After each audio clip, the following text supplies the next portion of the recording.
Bienvenidos a Parlamento Abierto, el espacio donde compartimos la crónica del quehacer legislativo de las y los diputados de México, que este miércoles 21 de agosto participaron en la sesión de la Comisión Permanente, la sede del Congreso de la Unión, cuando las cámaras están en receso.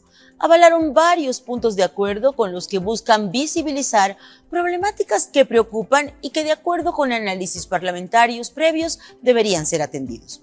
Bajo esa expectativa, exhortaron a la Secretaría de Economía y a todas sus homólogas en las entidades federativas a fortalecer los programas y políticas públicas en beneficio de las mujeres emprendedoras. También pidieron a esa dependencia que se fortalezcan las acciones de fomento y promoción de productos de la industria nacional textil y para la atracción de mayor inversión extranjera en México. Y a los institutos nacionales de pueblos indígenas y de las mujeres les llamaron a fortalecer las estrategias de inclusión para las mujeres, niñas, indígenas con discapacidad. Hubo un exhorto más a las Secretarías de Economía, de Agricultura y Desarrollo Rural, así como a la Comisión Nacional de Acuacultura y Pesca, para profundizar en los mecanismos de inspección de la legalidad del camarón importado al país. Ello como consecuencia de la preocupación que existe por las importaciones de ese producto proveniente de Sudamérica, y un llamado adicional a las autoridades sanitarias federales y del estado de Morelos a intensificar la fumigación y el combate del mosquito que propaga el virus del dengue, y al Comité Estatal de Vigilancia Epidemiológica a optimizar el control de esta enfermedad, así como del Zika y del chikungunya. Se solicitó también a las unidades de protección civil de las 32 entidades y sus municipios a que, en coordinación con la Secretaría de la Defensa Nacional, se mejoren los mecanismos de resguardo para uso, manejo, almacenaje y disposición de artificios pirotécnicos. Y en la agenda política se abordó la futura conformación del Congreso y la importancia de esta para concretar la reforma al Poder Judicial. Vamos a la crónica de ese debate. En la sesión de la Comisión Permanente del Congreso de la Unión del miércoles 21 de agosto, diputadas y diputados de los diversos grupos parlamentarios participaron en el tema de la agenda política, la democrática representación del pueblo y la separación del poder económico en el Poder Judicial, acordado por la mesa directiva.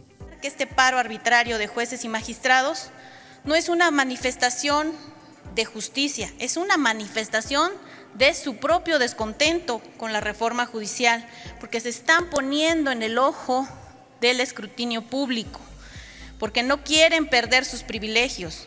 Sin embargo, con esta acción, una vez más demuestran que ponen los derechos de miles de personas que esperan recibir justicia pronta y expedita por debajo, y que ponen por encima sus propios intereses. Pero ahora los elementos novedosos es que pretenden otorgarle a un partido político con menos votos más curules, como es el caso del Verde Ecologista.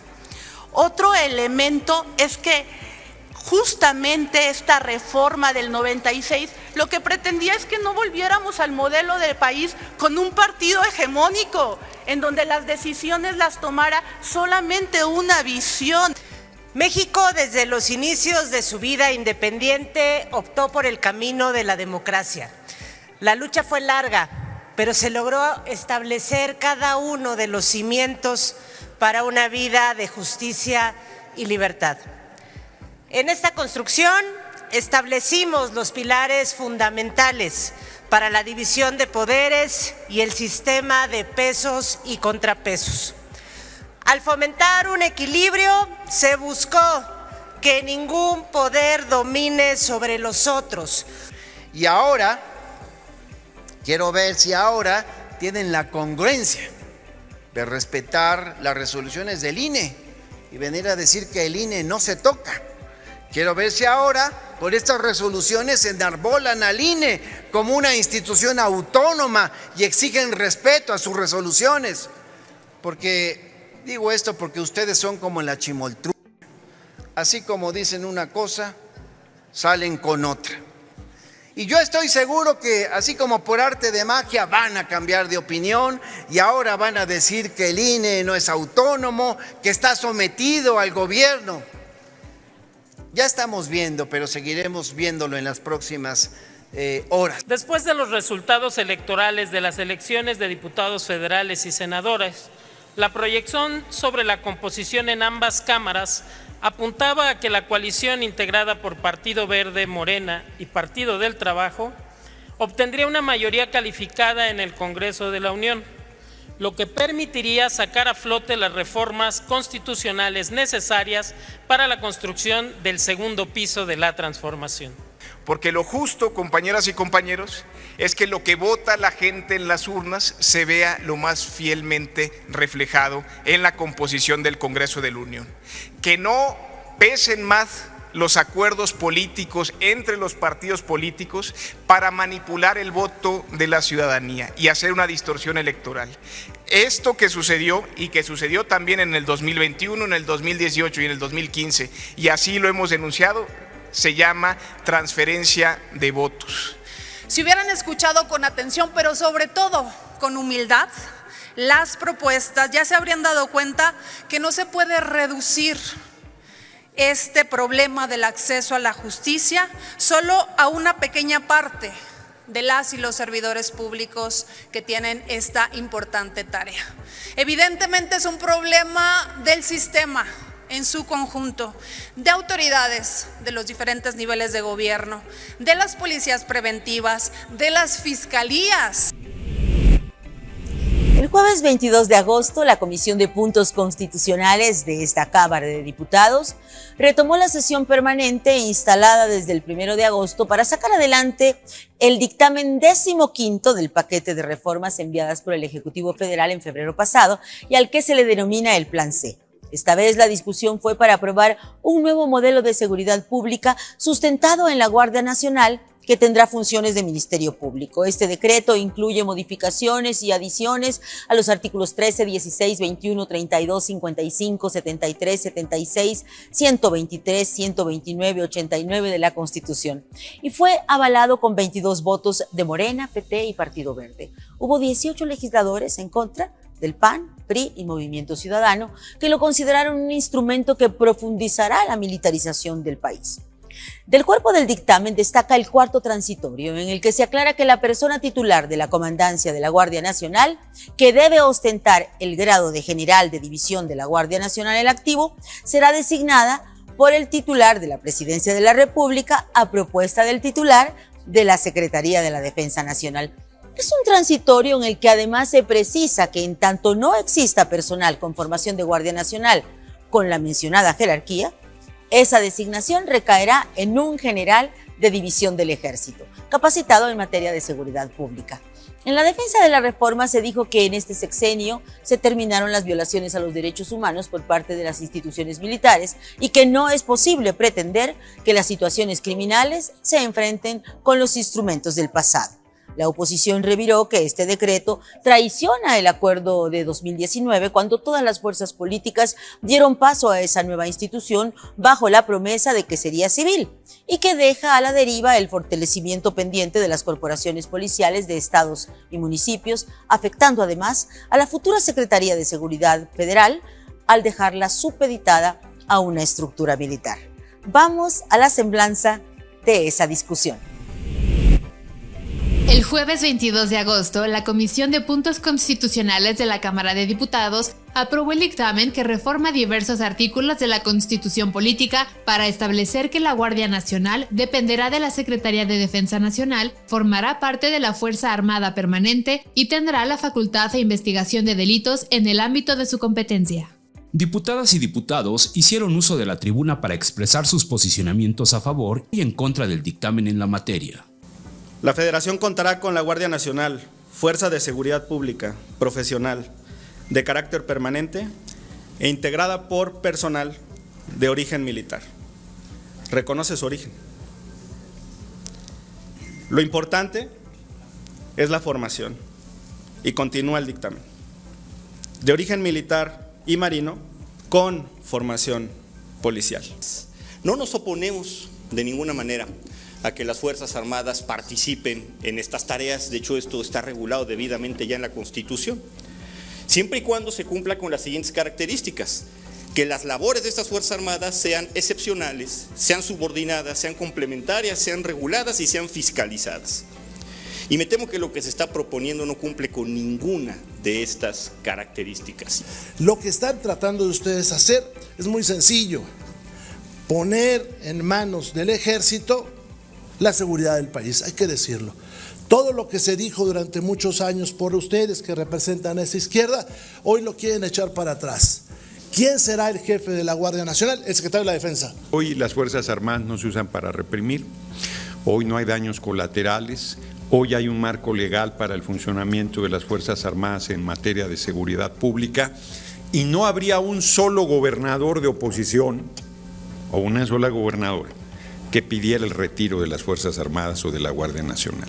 Prometieron regresar a los militares a los cuarteles, prometieron pacificar este país y nada de esto lo están cumpliendo. Estamos en las últimas 2 semanas de la 65ª legislatura y se está traicionando todo lo que durante este sexenio, en el 2019, se habían comprometido a cumplir.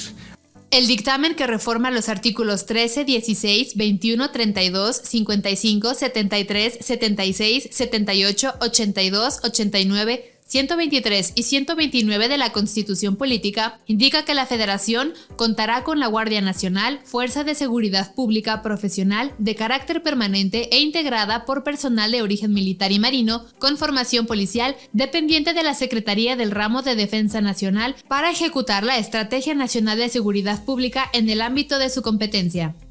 Se aceptó la reserva que agrega el término de los 3 órdenes de gobierno, para estipular que el Ministerio Público y las instituciones policiales de los 3 órdenes de gobierno, incluida la Guardia Nacional, deben coordinarse entre sí para cumplir los fines de la seguridad pública y conformarán el Sistema Nacional de Seguridad Pública.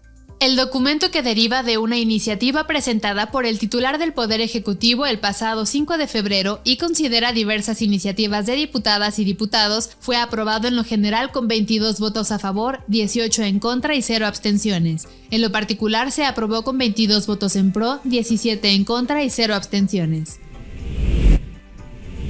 El viernes 23 de agosto se concretó el dictamen 16º del paquete de iniciativas enviadas por el Ejecutivo Federal a la Cámara en materia de simplificación orgánica para extinguir 7 organismos autónomos y descentralizados. Continuó así la sesión de la Comisión de Puntos Constitucionales, donde a una semana de que concluya la 65ª legislatura, diputados de Morena, PT y Partido Verde respaldaron con 22 votos a favor este proyecto de decreto que transferiría a diversas secretarías y dependencias federales las funciones y tareas del Instituto Nacional de Acceso a la Información y Datos Personales, INAI, la Comisión Federal de Competencia Económica, COFESE, el Instituto Federal de Telecomunicaciones, IFT, la Comisión de Regulación de Energía, la CRE, la Comisión Nacional de Hidrocarburos, CNH, el Consejo Nacional de Evaluación de Políticas Públicas, CONEVAL, y la Comisión Nacional para la Mejora Continua de la Educación, MEJOREDU. Las tareas del INAI serán asumidas por la Secretaría de la Función Pública. Las entidades reguladoras del sector energético serían incorporadas a la Secretaría de Energía.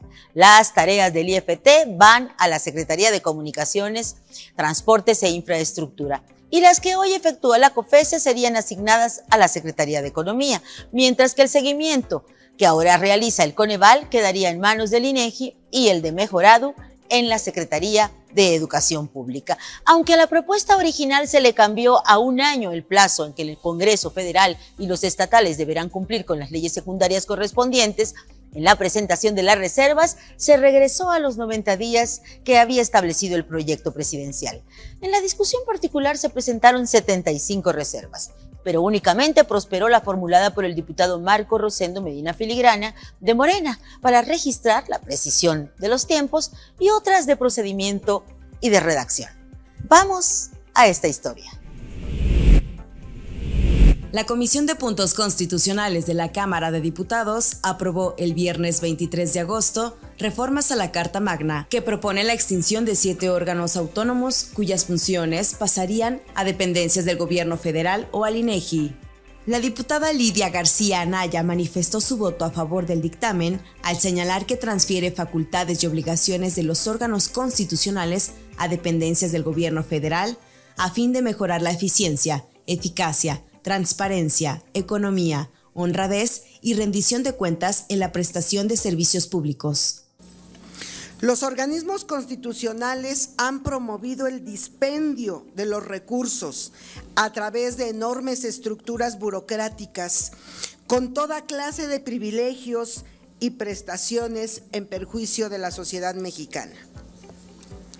Desde su creación y hasta el año 2024, se les ha asignado a los organismos 32.313.546.205 pesos, con incrementos anuales en su presupuesto.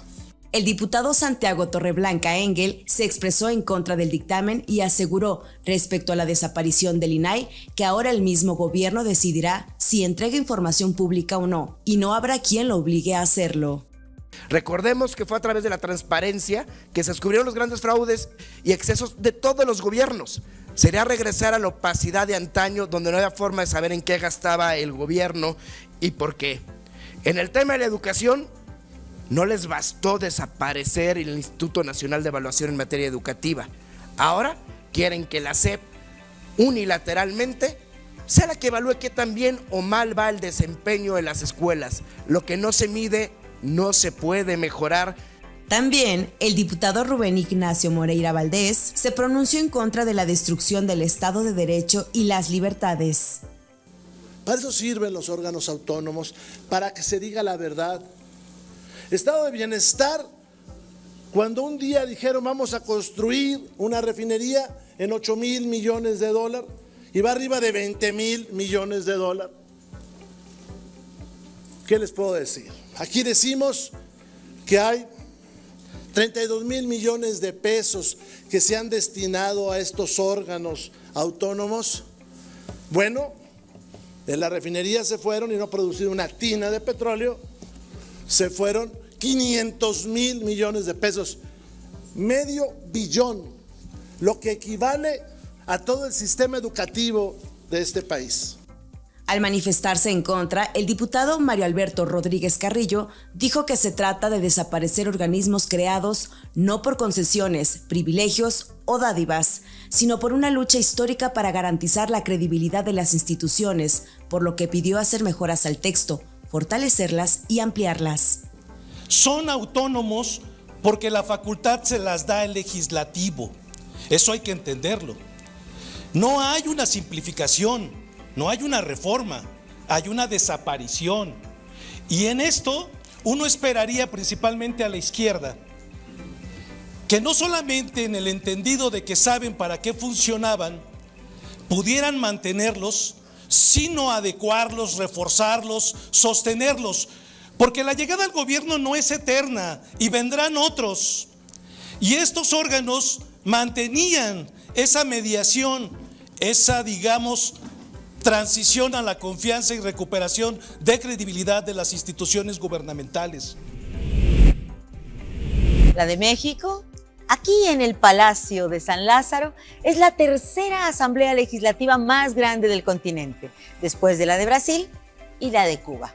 Así nos lo cuenta el titular de la Secretaría de Servicios Parlamentarios de la Cámara de Diputados, Hugo Cristian Rosas de León, quien en entrevista con Parlamento Abierto comparte pormenores del proceso de credencialización que ahora protagonizan las y los 500 diputados que integrarán la 66ª legislatura y de la cuidada y significativa integración de la Mesa de Decanos, 7 diputadas y diputados que presidirán la reunión constitutiva el día 29 de agosto, que esta vez tendrá al frente a una mujer.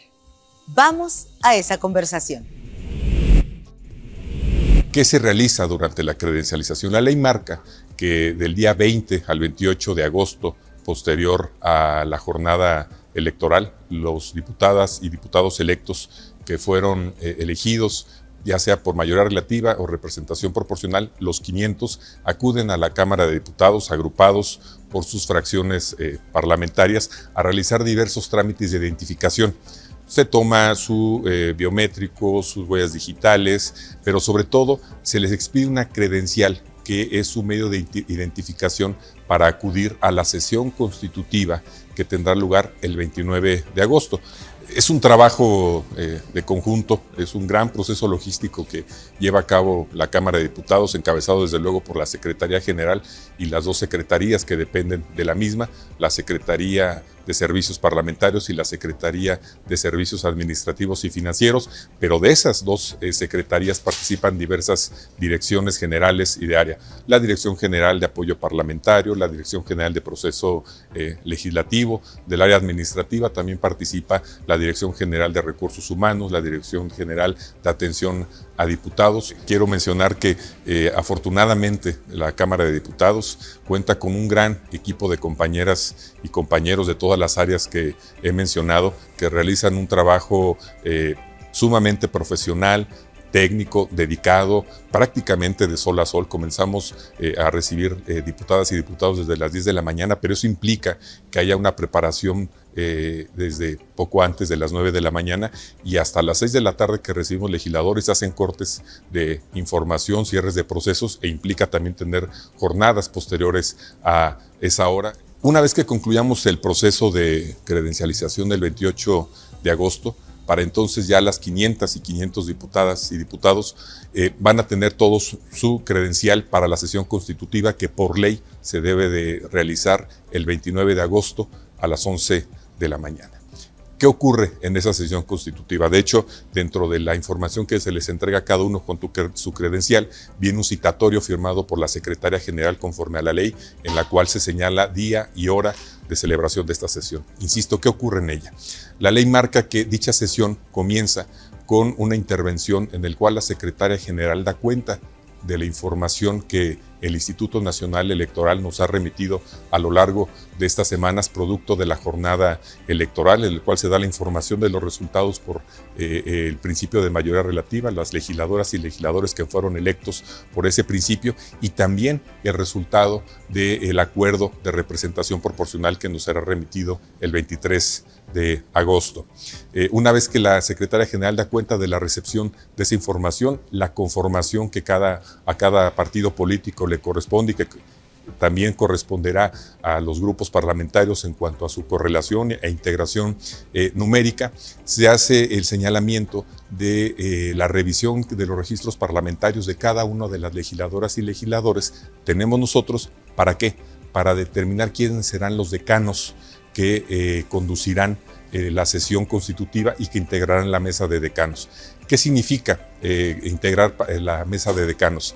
Esta está conformada por las legisladoras o legisladores que hayan desempeñado el cargo con mayor antigüedad en el tiempo.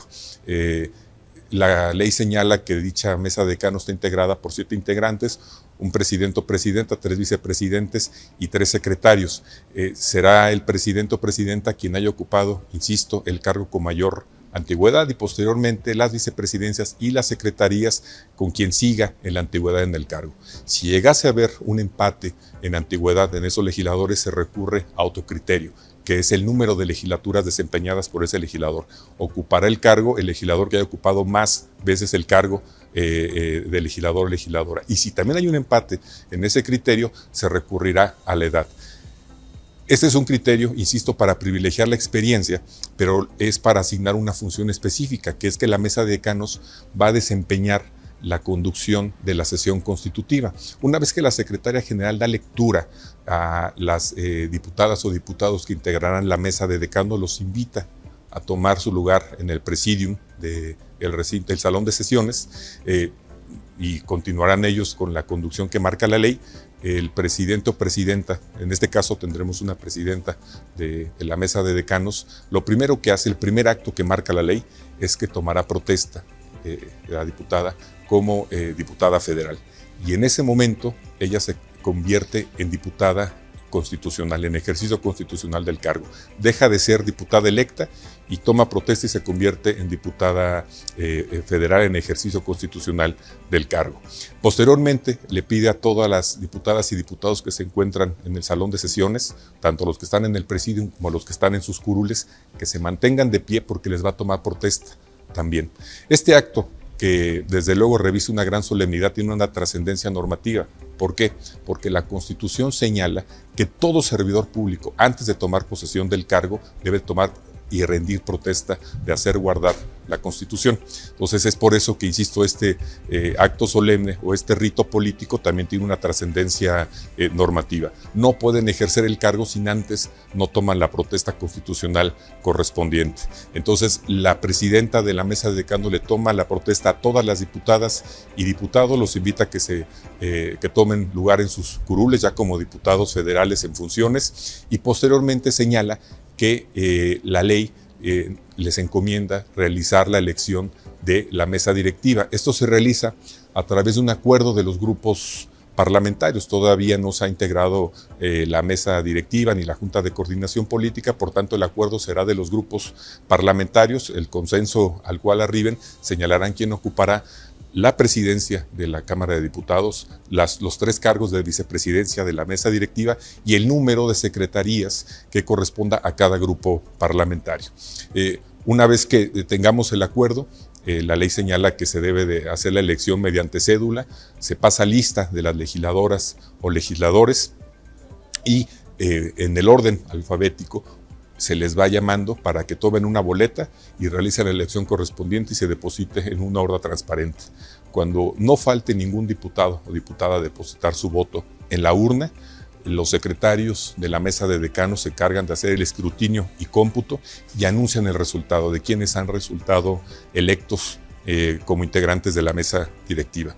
La presidenta de la mesa de decanos los invita a tomar su lugar en el presidium, se les toma protesta como integrantes de la mesa directiva, asumen su función ya como mesa directiva de la Cámara de Diputados y la presidenta o presidente hace el anuncio para citar a la sesión de Congreso General el 1 de septiembre.